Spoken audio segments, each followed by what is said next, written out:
Alright, so here we are the next morning, I guess day 7. Maybe I got the numbers wrong on... This is Monday. Is this Monday is when I started moving shit around? I don't know. But anyways, new house, slept here for the first time on the... they actually had a... I don't think it's a queen-size mattress. In fact, let's figure it out. This is why we have video. If we're going to have... if we're going to be referencing visual things, we might as well see them. Here we are. So I got the old bed. I took off all the pillows. It's pillows galore here. I don't want to keep this. It was relatively firm. I don't like soft stuff, you know, but I slept pretty well. Woke up a couple times, that's usual. So considering it's a new place, I slept pretty well, you know. And I woke up relatively early. I mean, I went to bed 1:30-ish. So that's actually pretty good for me, you know. Sometime in the last few months, I remember I went to bed 4 or 5 and stuff like that. And in the last, well, yeah, last half a year or something like that. It doesn't matter. But the point is I woke up early enough to think that I can go back to the old house because I still have a couple of things to get from there.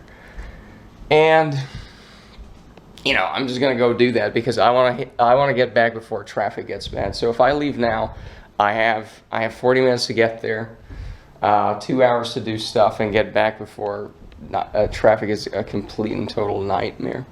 So, but anyway, so the thing is, like, the mood today was I woke up pretty bad. It was just, ugh, you know, the usual crap. But now that I'm sort of thinking of, okay, what am I going to do today?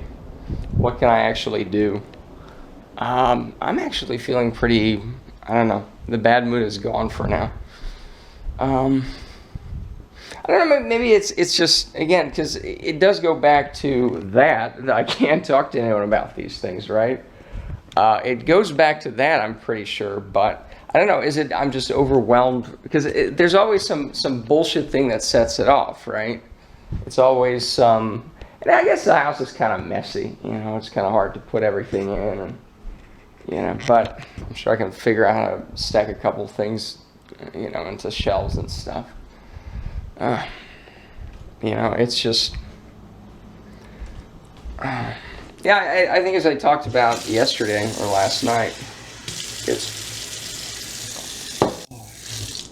it is just these little bullshit things that set me off, and then it's always about something else. It's always about the fact that, you know, there's not much to do in this world for me. And it's almost a foregone conclusion that there's going to be nothing good happening, you know. Oh, battery's flashing. Okay, that's not good. So let's see here. So yeah, I guess we'll have to make it quick. Battery is flashing. So but part of it, you know, the cycle of just me feeling like crap, me being sort of suicidal, really. It's an interesting thing because it's like, well, then fucking do it, you know, just fucking kill yourself, right? It's like, yeah, but I'm not doing that right now. And even in my worst moods, I feel like it, but I don't really do anything. And then I get reminded, all right, let's fucking do this. And it's not like I'm doing this stuff. It's not like, I always have plans, you know, I talking about it, you know. And I do think about it. I think, okay, well, we can go through this book as I mentioned last night. You know, we can go through the first thing here. I already highlighted stuff, you know. But, because part of it's like, okay, it's not going to work. We spent all this time doing this, and then, you know, it's going to be nothing. Maybe that's a possibility, you know. Absolutely nothing happens. Nothing good happens.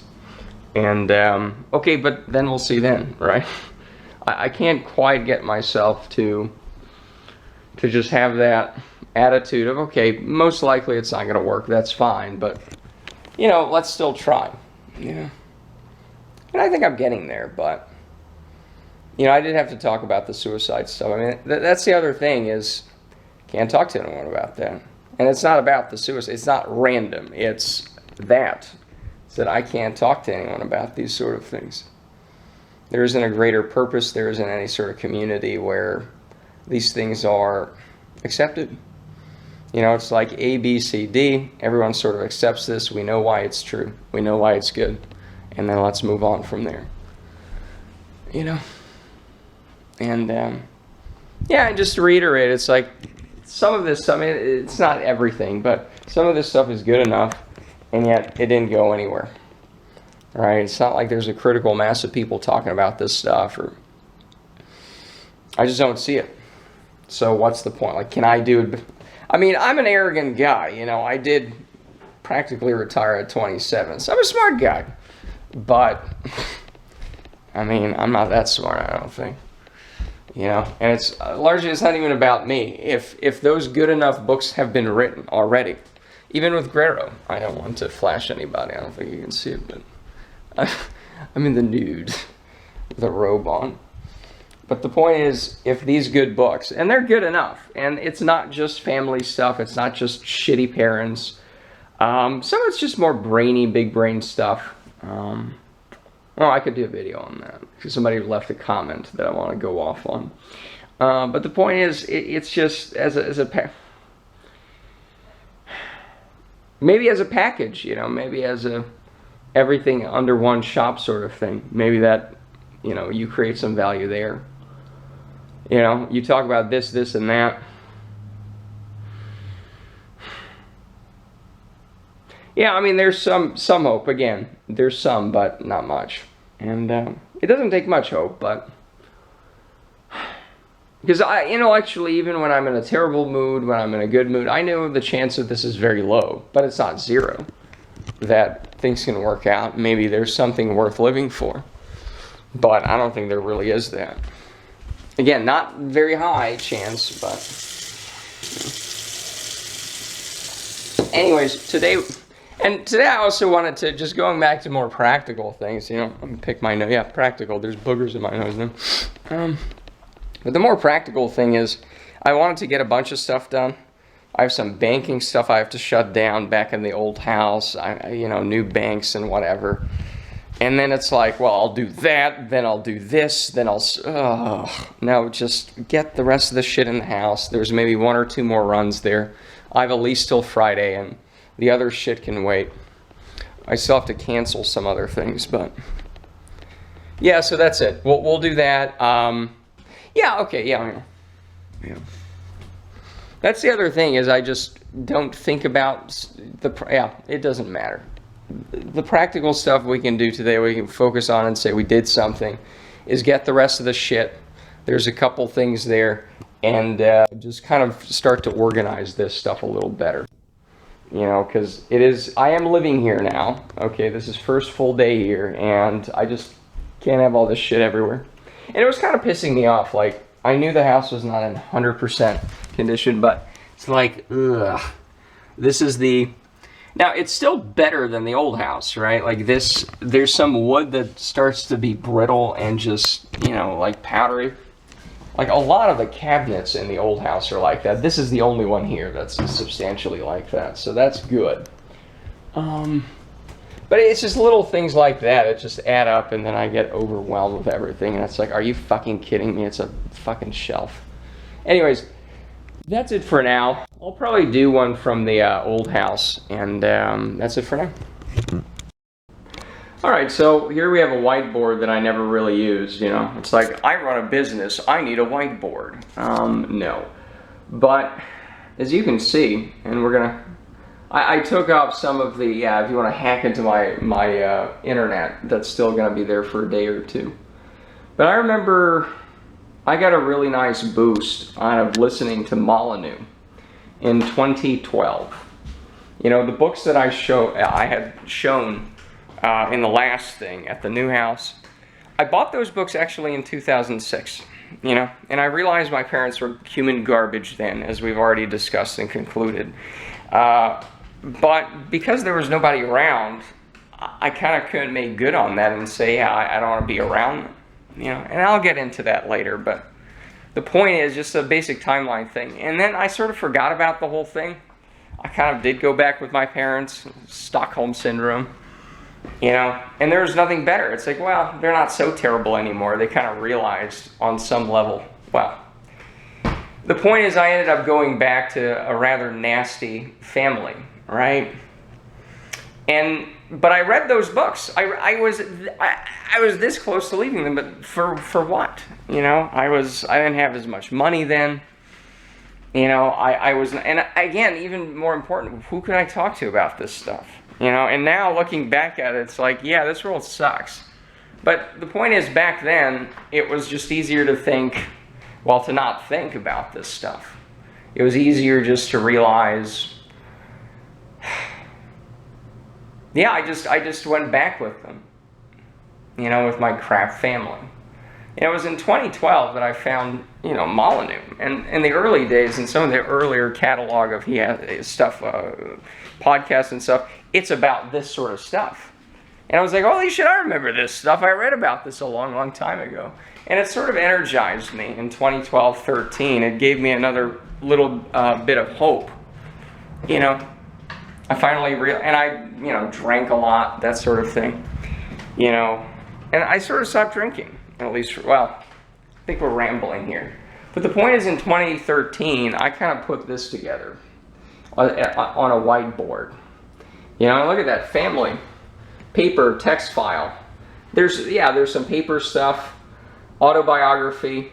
Yeah, just kind of my whole story. High school realized like the military school incident, and then the military school incident when they threatened to send me to military school despite the fact that I had good grades. Then the memories started flooding back, like the stroller incident. Like the first memory of my mother was her screaming at me when I tried to put my hand in between the bars of a rose bush. I think I may have mentioned that. If I haven't, then there it is. You know, and those sort of abandonment. Oh yeah, and she threatened to send me to an orphanage. Yeah, that's the, you know, it was stuff like that. And it's like, I can't talk about that. Back to high school. Drugs and psychology. Yeah, the shitty therapist I had. Yeah. I talked about the drugging kids last night. And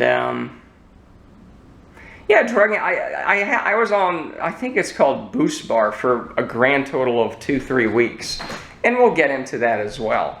But that's why, even though I was never, you know, heavily medicated, it's like, I know in my instance it's total bullshit. I couldn't talk about any of these things with the therapist. I couldn't talk with any of these things with obviously my family. And it's like, oh, just drug the person who's complaining and is sad. It's like, no, but they're not sad because serotonin and all this nonsense. It's like, I'm sad because I'm around a bunch of empty zombies, you know? But anyways, let's see here.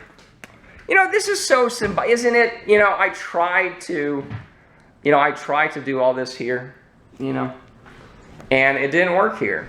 And yet, on our last days here, you know, I was getting a bit overwhelmed because there's still stuff to do. The couch is gone. It's gone. Bye-bye. Bye-bye. It's a shame. It's a nice looking couch, but, you know, we don't have the space. I don't have the inclination to take 10-year-old couches to a new location. And really, the only thing that's functional is this one. Like I used to watch the TV and stuff here. It was kind of comfortable, and that's really the only one to take anyway. Okay, well, let's get back to the important things. Okay. Graduation. I'm not sure what I meant by that. I mean, I graduated high school. I didn't want to go to graduation, I guess. Kairos, I went to Catholic school, as you can see. Kairos was a retreat. I don't know, it's Greek for something. It's Greek for something. And the one thing that stands out from it was we had some group discussion with some teacher, you know.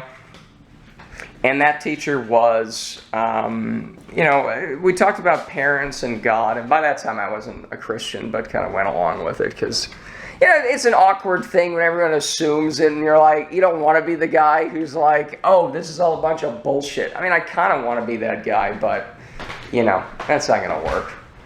But anyway, so my parents, the topic of parents came up. And everyone was like, oh, I did this thing to my parents and that thing. And part of it is like, I don't know, maybe they're sort of exaggerating. They're sort of that Stockholm syndrome of I'm a terrible kid. But I was like, none of that applies to me. Okay, none of those things apply to me. You know, I didn't drink when I was younger. You know, later, yeah. But So it's like, wait a second. Oh, and then when we got back to the school, because the retreat thing was off the premises of the school, right? We rented out something. And we were herded back into the auditorium at the school, okay? And it was all dark. And I knew what was going to happen. Okay, it's a retreat. We haven't seen anybody in a few days. Of course the parents were in the audience, so they they switch on the lights, right? Or flip on the light switch, and then you could see the parents. And I was like, I knew it. I called it, you know. I knew it. And then everybody had to go before a microphone and say, oh, well, thank you, parents, and blah, blah, blah, you know, that horse shit. And by that time, I was like, you know, I had a nice weekend here. I didn't have to go to school. And really, am I going to thank these people? I really don't want to. So I mumbled a few words, and that's it. But I was like, oh, right, I can't be honest. And it's not just, see, that's the thing is nowadays there's a more conscious realization that the world is just garbage, namely the people in it. The mountains are fine, the rivers are fine. It's really the people that really get on my nerves, you know? You know? But I don't, because I should have realized, like, wait a second, that you can't talk to anyone at your school, you know? And I sort of did. I guess it didn't hit me as hard as it has now, you know? Which is, what's the implication if I can't be honest to anyone else? All right? And maybe it was this wait and see approach of, oh, things are kind of not so bad, and, you know, because if only you knew how bad things were, you know? I don't know, maybe it's a defense mechanism. You know, I don't know if I could have handled everything, all of that at once, as I know now, you know. The emptiness of it, it's just so overbearing, you know. But that was Kairos. So, you know, it's funny because literally on one of the last, I mean, I don't even sleep here, so, you know. It's funny, I'm talking more about this stuff now that I'm leaving than I have in the whole, this is probably 2013 that I drafted that. Because Molyneux was also into libertarian stuff, and so was I. You know, a lot of people find Molyneux, I think, and he's charismatic, and they just kind of accept everything he has to say because, you know, I have a few disagreements with the guy anyways, but, you know, it was a nice, refreshing thing, like, oh, there's one guy here who's not completely insane. But, you know, as we'll get into, that didn't go too far, you know. You don't have communities built around that too much. You don't really have a place you can go and say, oh, here are the like-minded people and whatever. There's a couple little things, but it's just, it didn't live up to its promise, I guess, you know. And again, just like with the books that have already been written, it's like Molyneux's pretty fucking good at this stuff, you know. Yeah.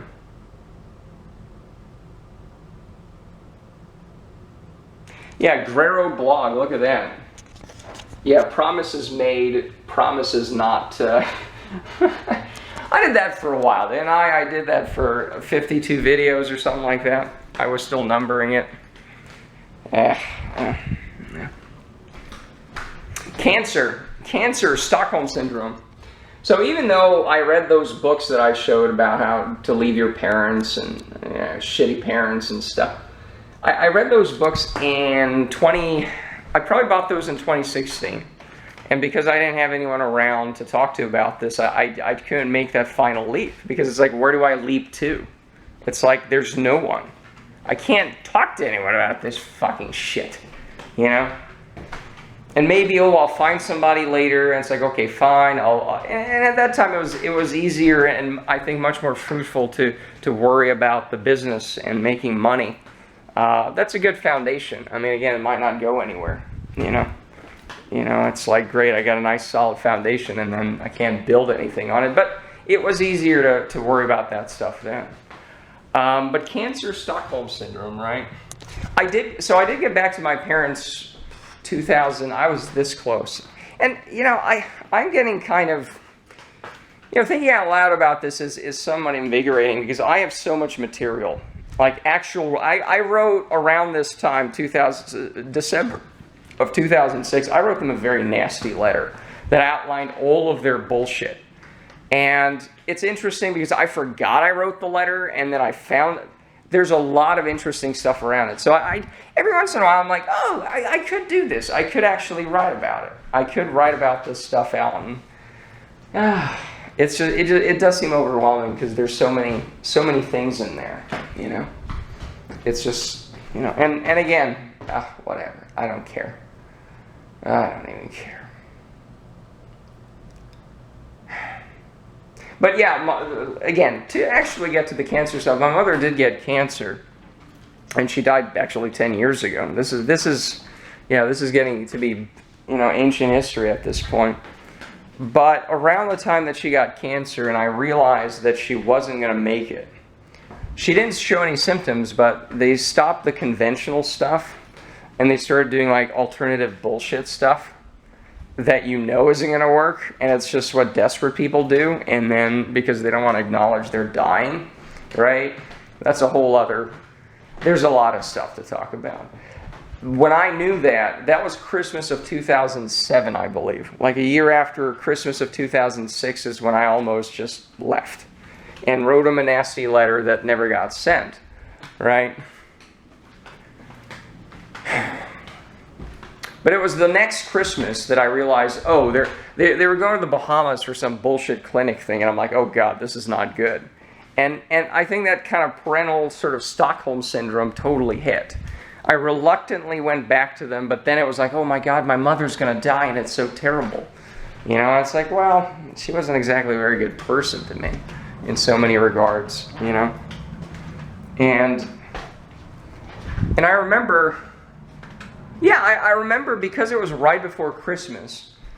I didn't feel too bad about the last Christmas, but what I did was I bought them a Christmas tree. I delivered it home. I put everything up myself.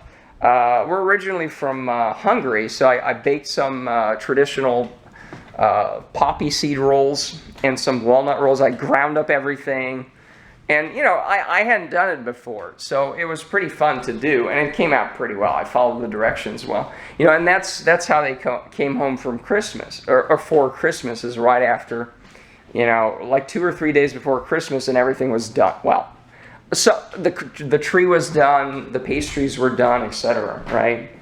So that was sort of my... Yeah, that was me kind of coming back to the family and saying, oh, well, you know, everything is great. But it wasn't, you know, because that's just sappy emotional stuff, right? It's not real, because I still couldn't talk about the stroller incident, the military school incident. It was just this, oh, well, we're not going to change on that. Well, they didn't even say anything, right? But it was just this unspoken... We're not actually going to change on any of those things, and that's it. You know, so it was just this kind of, you know, oh, my mommy's dying, and, you know, there wasn't anything deep to it. And I think that's how a lot of people spend their lives. You know, it's just that in this Plato's cave of just, this is what's expected of me. Let's never think about anything. And that's why I can't find too many people, well, can't really find anyone to talk about these sort of things, right? And the books, back up north, somewhere over there, you know?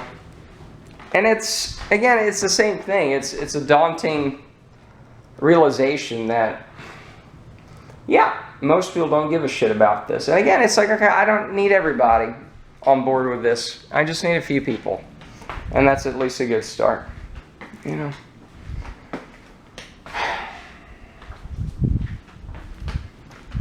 So I guess, you know, it's fitting that we're ending here, you know, on this note that, yeah, we got to do this stuff now. You know, I have a house, it's my own. You know, it's part of the renting thing was, ooh, I'm going to be kicked out of here. And again, I do have more of a paranoid sort of mindset. But it just was never my home. I never felt stable here. You know, not having anyone around and all that, it's just, I kind of at least need a place where it's like, it's mine. I can't really be kicked out of here. I can always go there, you know. And part of it, maybe it's been easier to not take chances from here because I just never felt stable in this rented house. You know, I never felt, like even banal things, like I want to go hiking over some state parks in Texas, and I went exactly a year ago, about June, because that's the perfect time to go camping in Texas when it's 100 degrees. But I did go camping, and it felt pretty nice. You know, I actually did a couple recordings then, and I think some of those have actually been lost. It was a voice recording, but I just neglected to do these things because I never felt stable in terms of having a rented house. And who's going to take care of the yard? And that's like, oh my God. It's just a lot of these small things, but I'm glad to be getting out of here as a result, you know? So yeah, that's the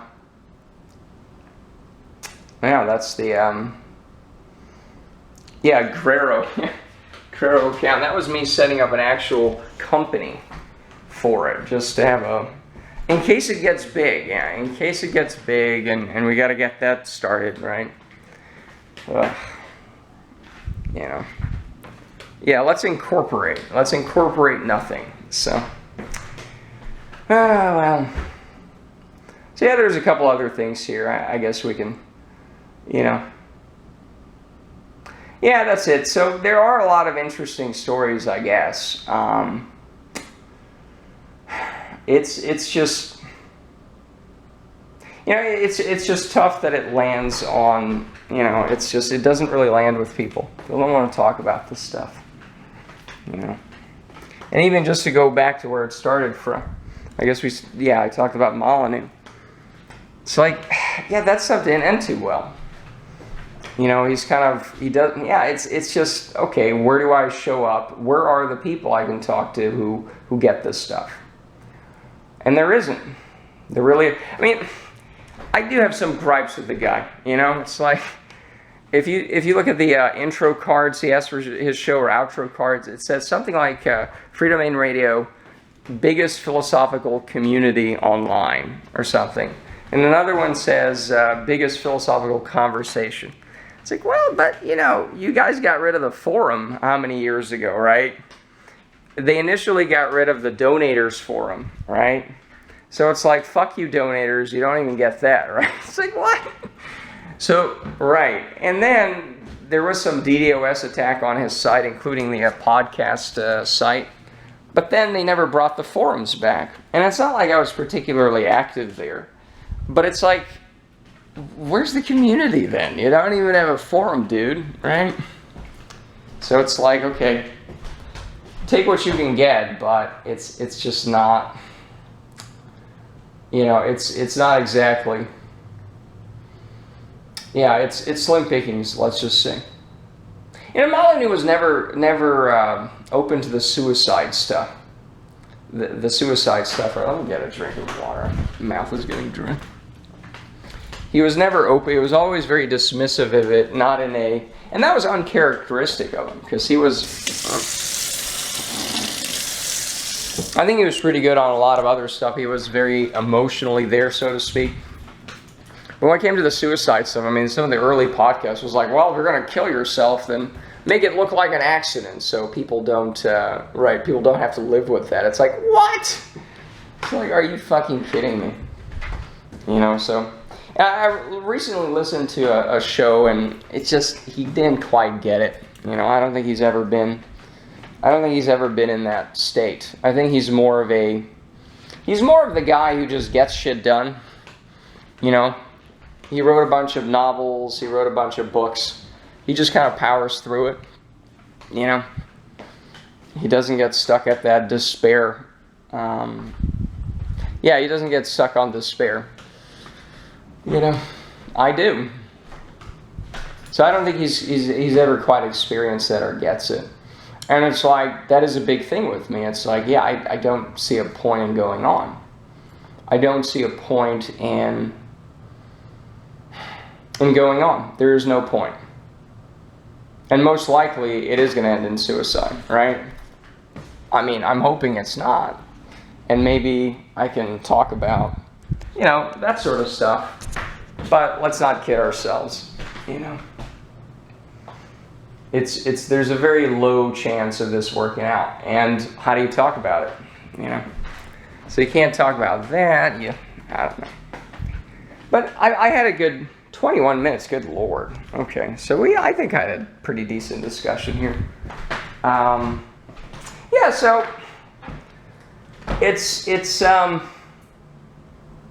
I guess I'm a lot less afraid or whatever, apprehensive about talking about this stuff, you know.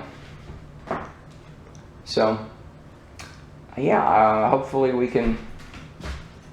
can settle down in a new place and just start whacking away at this.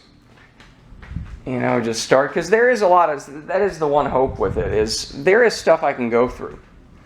There isn't a shortage of material. The problem is it's a lot. How do you organize it? And it's like, shut up, just fucking do it.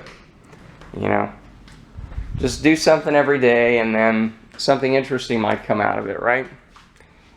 Yeah, probably not, but, and that is why it's so hard to start this as well. If the premise is or the most likely outcome is this is a massive failure, what's the point of even starting? You know? But, you know, one foot in front of the other, I guess.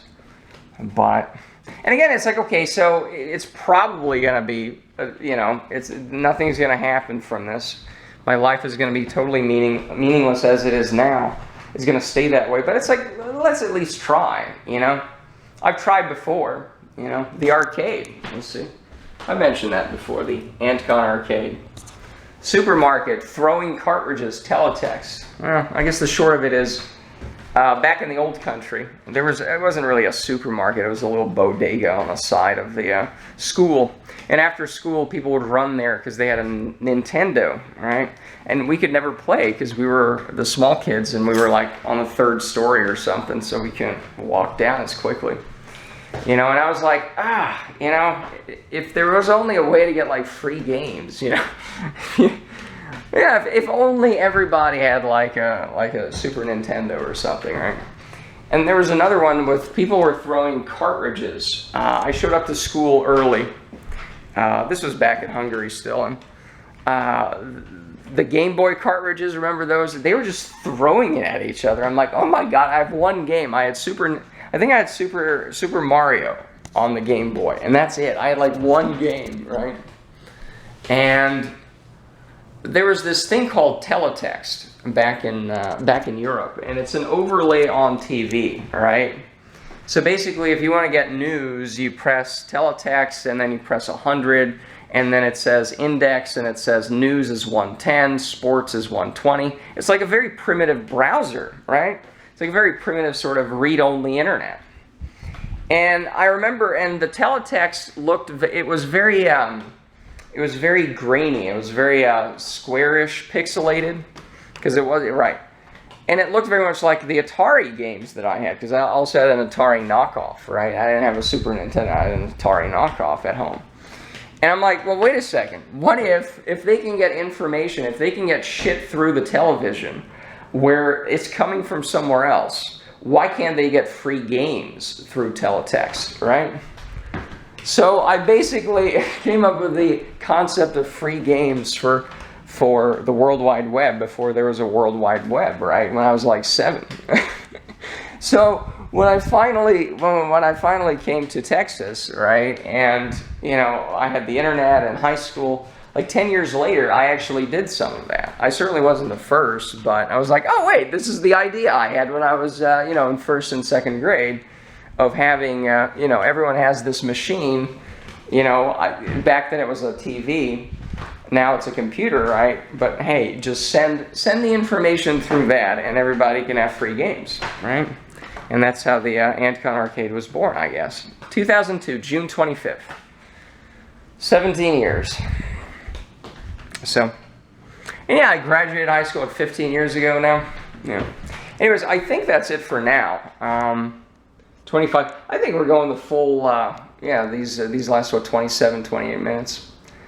Anyways, I think that's it for now. You know, I'm feeling better just talking about it, but it is a daunting task of organizing this and doing it at a high enough quality level that there's any chance of this you know, doing anything good for me. But anyways, that's it for now, and I'll get the boxes packed and whatever small things there are left here. I'll probably take the monitor and the old map here.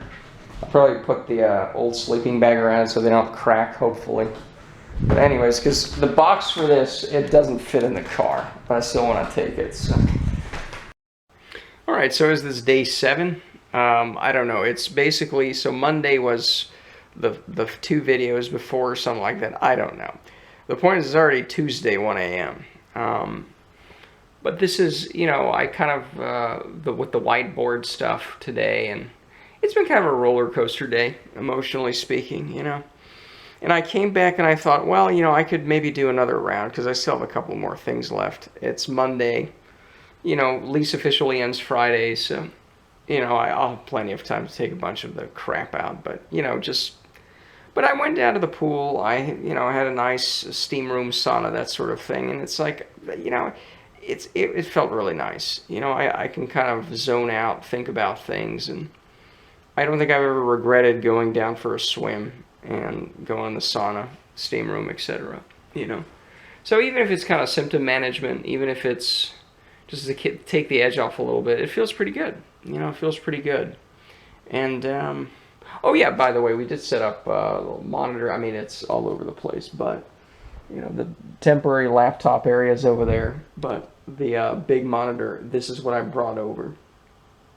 So that's nice. You know, it's over here, and that's good.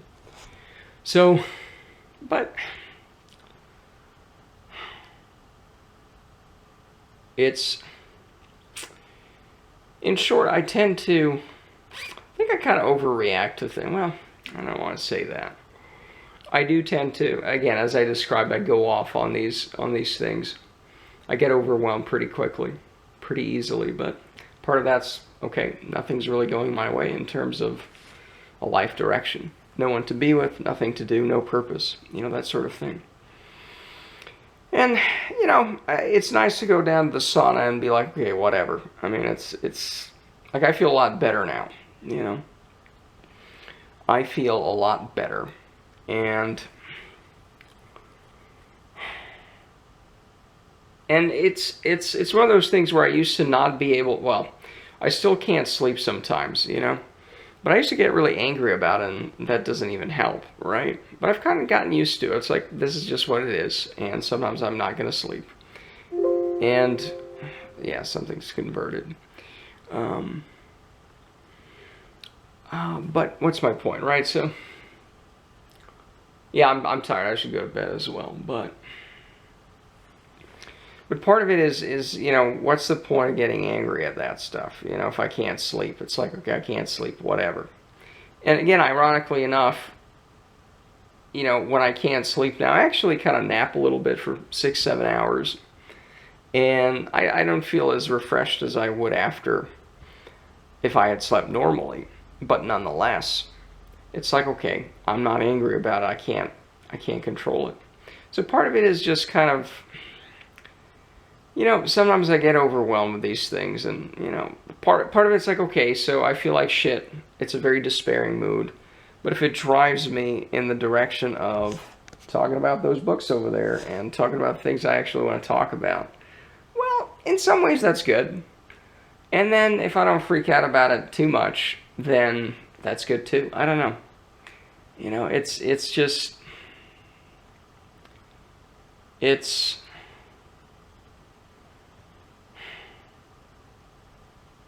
kind of a surrender to whatever, I guess. I don't know. I'm not really articulate. I thought I could articulate it a little better, but whatever. It's late, so. You know, the alcohol still hasn't fallen to the ground, so that's good. I've actually hung up an old map over there. I brought that as well. So it's looking a little better, you know. Once we get rid of a lot of the grandma stuff and set everything up, it's gonna look good. It's gonna look okay. It's gonna look fine. So yeah, that's it. It's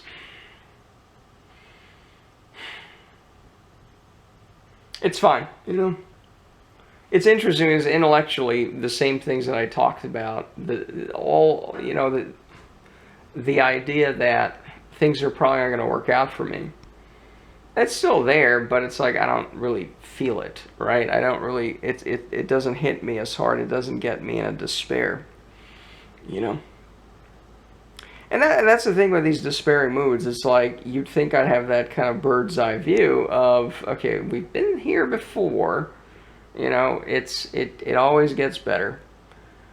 And even if, you know, even if it doesn't get better because nothing really changes in that sense, it's like the mood goes away. So, but I don't know. It's also good to kind of, if I'm in a bad mood, it's easier to ruminate about these things as well. You know, these topics. And I don't know. This is probably not my finest ruminations here, speaking of which, but yeah, I think that's it for now. I mean, tomorrow, I guess day 8, I'm not even keeping track of these, but I still have a couple little things. I have some lamps that I prefer.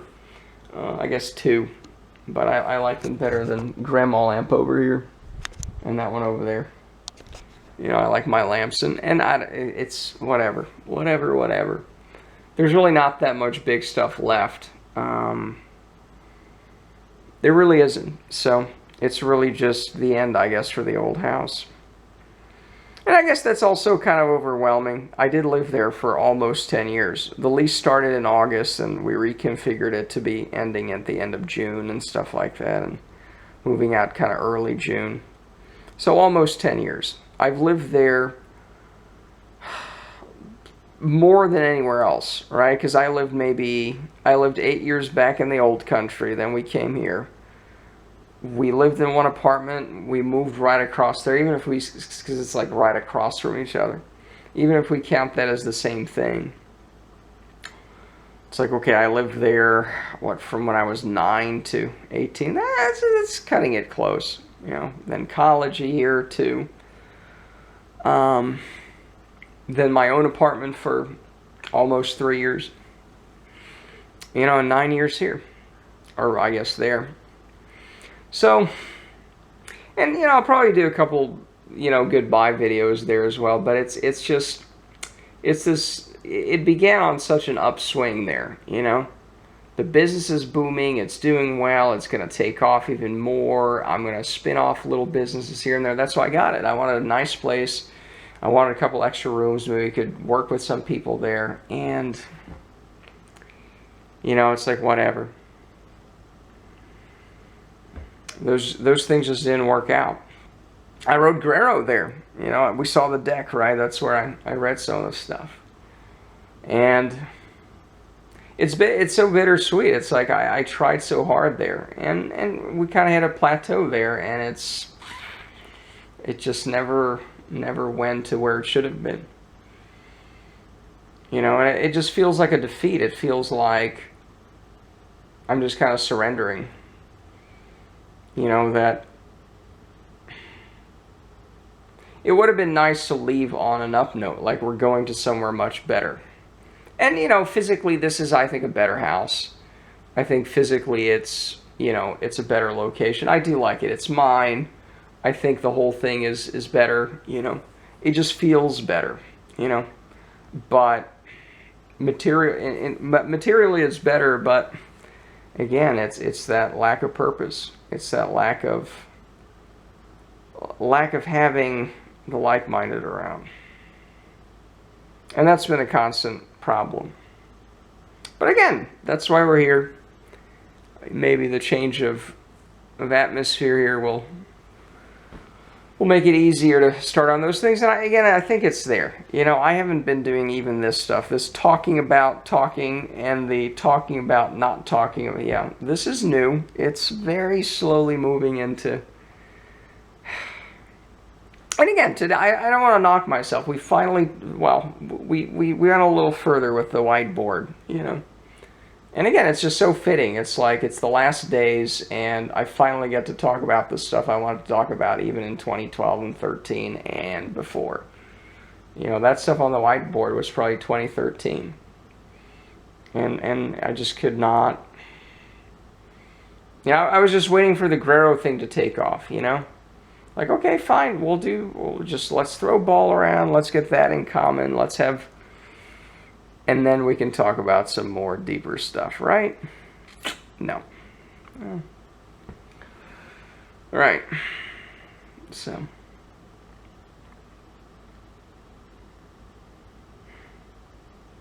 you know, I'm still thinking, okay, how can we make this work? So that's good. It's good to be thinking that way, even if there aren't too many ready solutions. You know. How many minutes? 10. Okay, well, this is going to be a feature-length 7-part documentary here, you know. But that's fine. You know, these don't have to be... And that's the thing, is they don't have to be anything. The fact that I'm able to talk out loud, you know, and put it out there for quasi-public consumption, that's good enough. Because again, is it a fear? Is it a... I don't know if it's a fear. It's just that what's the point feeling, you know, which is, again, we talked about it maybe even this morning. The first video of day 7, I guess, was those books over there. Where I can't even see it on here. They're over there, somewhere over there on the table. Yeah. Zoom. Stand by as we figure out how to zoom, but you know, it's again, it's hard to get over the fact that, okay, those books are good enough. I found them to be very helpful insofar as understanding the nature of my relationship with my own parents.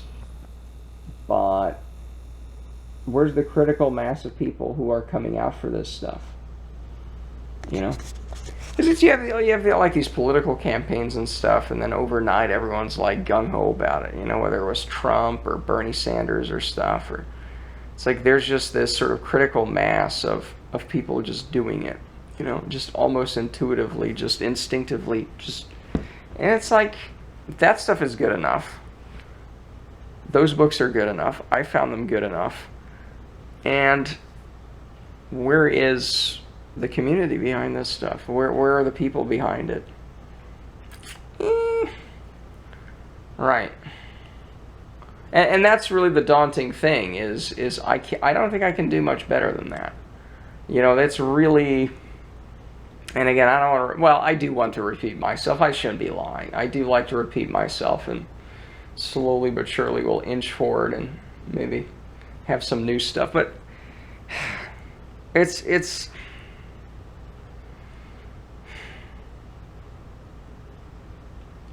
yeah, it's tough. It's tough because those are good enough. The podcasts, the Molyneux podcast and other those are good enough. So if that didn't do the trick,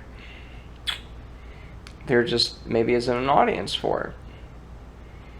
And again, maybe we can do this, do that, but yeah, it's that greater, it equal to or greater than 0 chance of this working out, and it's really tending towards the 0 side of things, but it's not exactly an only 0. It could be a little bigger, maybe, probably not, you know.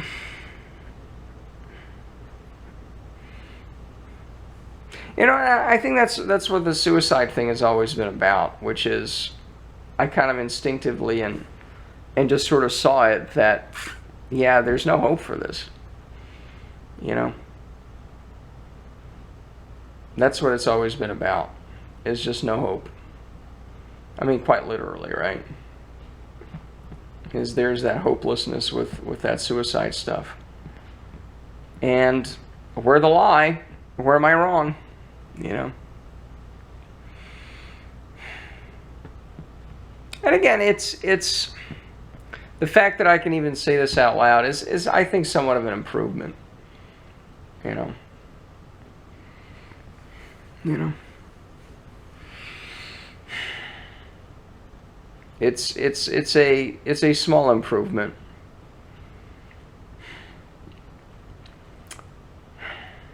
So yeah, I'm still feeling good, right? Like that's part of it is these are heavy topics to talk about. But maybe one day it can be a little more substantive, I suppose, instead of this sort of, again, this talking about in the future. You know, Maybe I'm talking about how in the future I might talk about things. I'm talking about how I can't talk about things now. Very, very interesting, I'm sure, but yeah, it takes its time, you know.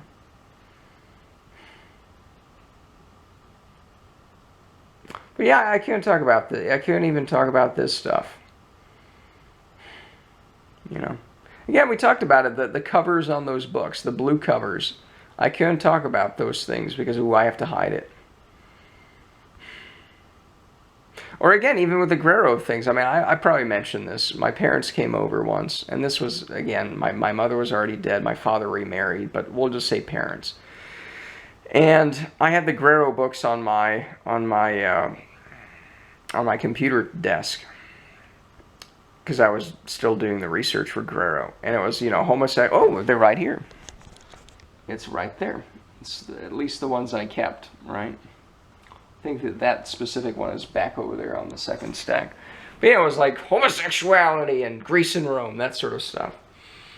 And I appropriately enough took the books when they were coming over, and I made dinner for them, right? And I put them in the closet, appropriately enough, right? And made sure, you know, people, it's not like, you know, they were going to wander around, go in the master bedroom, go, but it's like, and I guess that's somewhat of my paranoia as well.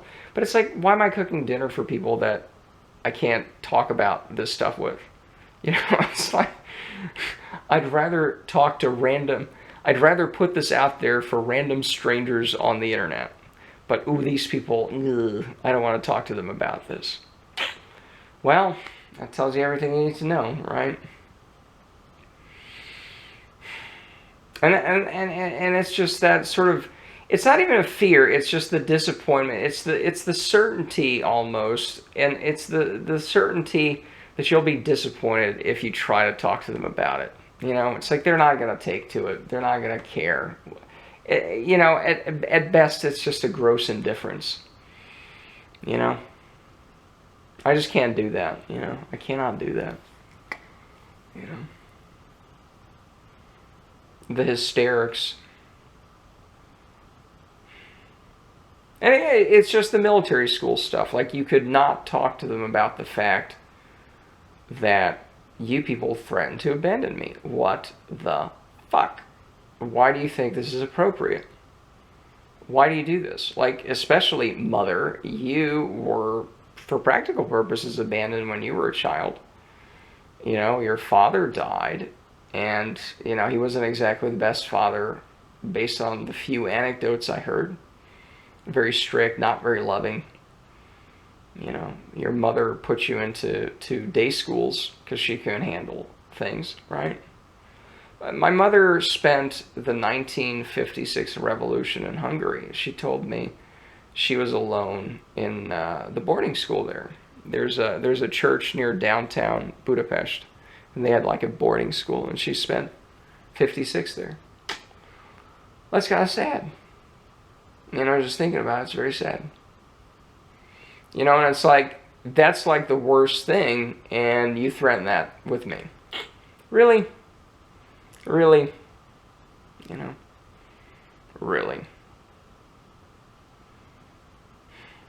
And you just can't reach these people. There's just, there just isn't that there. It's like they're too far gone, or, and, you know, my mother's been dead for 10 years, so she's definitely too far gone. But it's like, you just realize, oh, they're never gonna get it. And that's the zombie world, which is, why talk about that? Why talk about those books? Why talk about this? They're not gonna get it. And again, it gets back to, okay, most people, okay, whatever, zombie world, who cares? They're stupid, I don't care. The Chinamen, you know, they're doing their own thing over there, I don't care. But where are the people, you know, who care about this stuff? Or we just kind of get this. Well, I guess this is what it's about, right? Yeah. And I guess on that note, you know, maybe we're shaping something more coherent out of this. You know. Yeah. I think so. I think so. 19 minutes. Holy crap. Holy crap.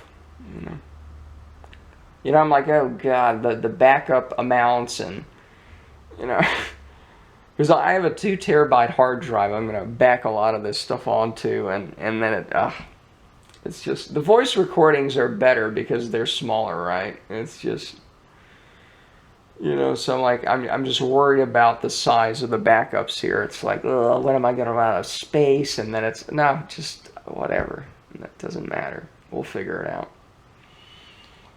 You know? So yeah. But yeah, the video does add a bit of extra,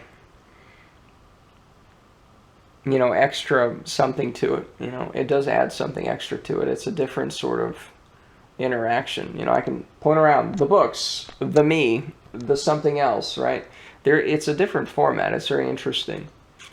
And, you know, part of it is this is practice, you know. I'll probably put this up as a real video, whatever that means, but, you know, it does feel like I'm getting a bit more comfortable with this. So that's good. You know, that's good.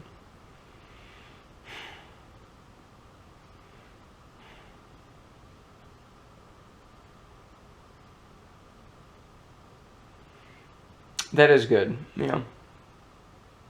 And again, when in doubt, you know, just go have a swim. Go to the sauna. God, I spent like an hour in there, you know, and they got some nice cold towels and, you know, that sort of thing. So that's nice. You know, it's just, you know, go do some push-ups, pull-ups, you know. I'll have to figure out how to do pull-ups at the house because there's no beams in the garage. There might be some in the deck under the house or something. We'll see. Or under the second story. There might be something there, but anyway, so you know, it's, I guess to sum it up, it's like, yeah, I'm going to have more shitty moods. I'm going to have more despairing moods. And it's okay. Because that's part of it. You know, I've tried to sort of hide that, which is, it's not a good look. You know, and you see that on Instagram, oh, we'll be happy all day long. And it's like, but that's not me. And that's not a lot of people or whatever, you know. But I thought, again, I thought with the Guerrero thing, we'll have just the masculinity stuff, the let's throw a ball around stuff. You know, it's smart people stuff, right? It's still, and then maybe, whatever. Why hide that? It didn't even work, right? It didn't even work because no one showed up for that. So, but again, I don't want to repeat. I do want to repeat myself too much. I will repeat myself too much. And again, that's part of it because I guess this is part of the sort of rough draft process. You know, I always thought, I'll just put these stories out there one day. Even in 2013, I was thinking, even probably in high school, I was thinking about this stuff. But definitely by 2013, I was thinking, I'll put these stories out and it'll be this. It's like, it's just, it cannot be that rigid because I don't even know where to start. Do I start with the first memory, the stroller incident, where I got out of my stroller, touched the bars I touched the bars, right, on the, you know, there was a rose bush sticking out and I touched the bars on the rose bush, right? And I think I was kind of demonstrating like, oh, look what I can do. I can, you know, not touch the rose bush and I can touch the bars between it or something like that. And again, I just remember my mother screaming on top of her lungs at me. And I was just extremely frightened and got back in my stroller. So I was old enough to walk, but we still had a stroller. And again, it's one of those hazy early, I think it's my first memory. You know, how many minutes? 23. Okay, we can still do this because thankfully for the viewing audience, this does cut me off at 27. Yeah, yeah, we do commercials in the last 3 of the half hour. Yes, yes, suicidal ideation brought to you by McDonald's. McDonald's. But anyway, so you know, it's like, and she threatened to send me to an orphanage. You know, and again, just to loop back, it's like that's what she really didn't like. She didn't like the fact that she was abandoned as a child. You know, and yet that's what she's threatening me with. You know, and it's like, really, really. You know, and again, just to go back to 2 minutes before, it's like I cannot tell these stories in order, right? Like even now it's looping back to this and that. And do I start with the first stroller story? Because that's not really where things start. Things start with the military school incident, where they threatened to send me to military school because I was making good grades. Again, see that saga before. But that's when I started remembering these things. It's like, oh, no, this is a pattern here. This is not the first time. This is what these fuckers do. Okay. So then you loop back here, and then it's like, where do you start with this? And it's like, well, maybe this is the rough draft process, that it's just, it's a story that has to be told multiple times. And I'm sure everyone's going to love it, The 100th time I mention the military school incident, that the anniversary of that will be probably next week. And, but that's what it is. It's just, I cannot go past these things. I'm still sort of, I just can't forget these things. I just have to keep at it. So anyways, I do think that's it for now. Yeah, we'll put these up at some point. And that's it for now.